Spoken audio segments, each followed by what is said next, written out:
మనం is very very special for us చావ్. Family అందరూ ఒకటైపోయారు. ఇది నాన్నగారు లాస్ట్ ఫిల్మ్ అని మిడ్ షూటింగ్ లోనే తెలిసిపోయింది ఆయనకి క్యాన్సర్ వచ్చి. So we already knew it will be his last film.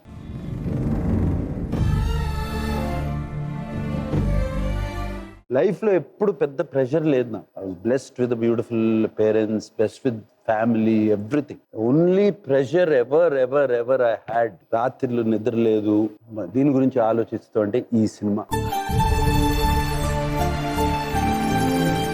నాన్న డబ్బింగ్ ఇంకోళ్ళతో చెప్పించావంటే ఊరుకోను, నేనే చెప్తాను డబ్బింగ్. ఇంట్లో చేసిన ఐసీయూ బెడ్ మీద పడుకుని హీ కంప్లీటెడ్ హిస్ డబ్బింగ్. ఆయనే చెప్పుకున్నారు ఆయన వాయిస్తోనే. అప్పటికి సినిమా అంతా చూపించాం ఆయనకు. ఆఫ్ కోర్స్ సినిమా చాలా బాగుందిరా అన్నారు.